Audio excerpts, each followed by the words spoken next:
Ayabuwan, and welcome to AMBA Estate. I'm Simon Nihal Bell. I'm one of the founders and sponsors of AMBA, and I'm talking to you today from our tea fields on the edge of the Uva Highlands in Sri Lanka. AMBA is a social enterprise.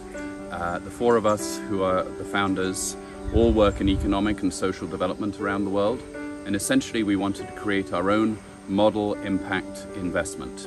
The whole idea is to show local farmers and local families how they can create their own high-value products and high-value tourism experiences using nothing but local ingredients and local skills.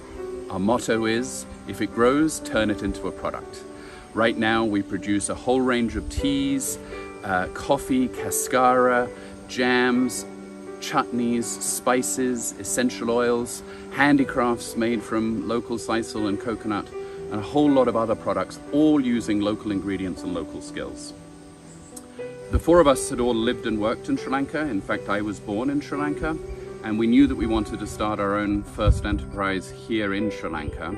And we searched the whole island. We looked at mountains, at tea estates, at forests, at beaches, and we were very lucky to find AMBA. AMBA is basically located on, as I said, on the eastern edge of the highlands in a region called Uva. And we are right above the Ella Gap, which is now a very famous tourism attraction. We are right above the Ravana Ella waterfall, which is the holy waterfall in the Ramayana and is the most famous waterfall in Sri Lanka. Ravana's cave is on our southern boundary. We're overlooked by Ella Rock, and behind me right now, hopefully through the clouds, you can see Lipton Seat. The climate is perfect all year round, between 20 and 25 degrees, and tons of fresh air and lots of room for hiking, and we have an area of forest. It's perfect for tourism, but just as importantly, it's perfect for agriculture. As I said, we're on the eastern edge of the highlands in Uva.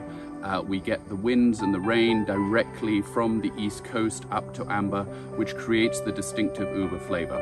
Uva teas are particularly well known for a slight wintergreen minty undertone in the tea, and because we face east across the Ella Gap, we get that flavor directly into our teas and very distinctively.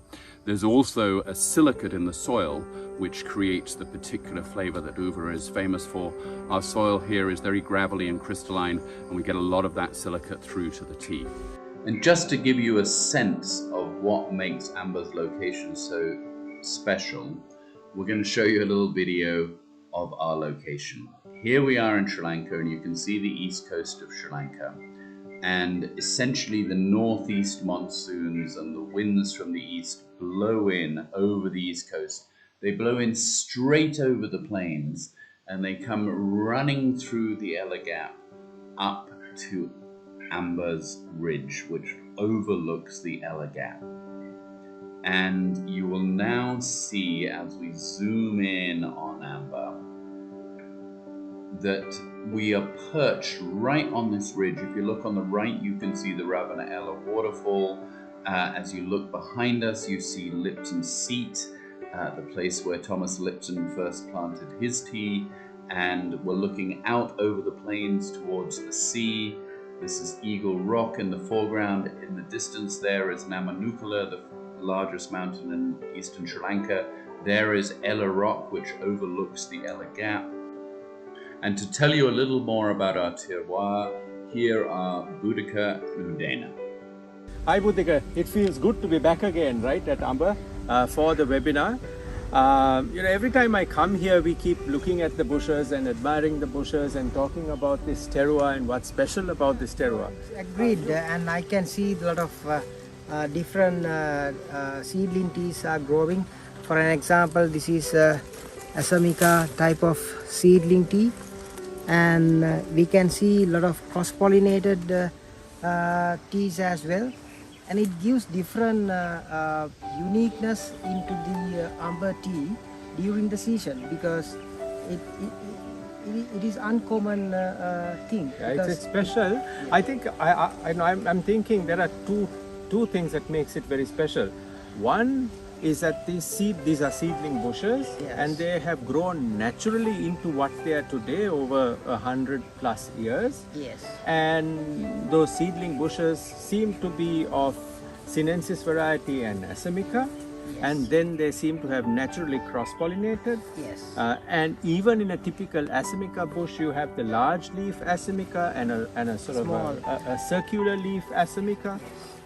And even in the sinensis bushes, you have the typical sinensis type and a variation. Yes. So that itself, I think, is very special. Yes. So you have the terua and the wind pocket, Exactly. and then you have unique tea bushes, which we haven't seen in at Forest Hill nor Yes. at Calais, or I think with your experience in Yes. tea, In you Uva. haven't seen it. You said you haven't seen it anywhere else.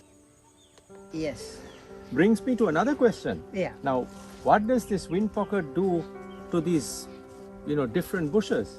What do you think happens with the tea? Yes, it's amazing because normally you have only one tea variety in the field.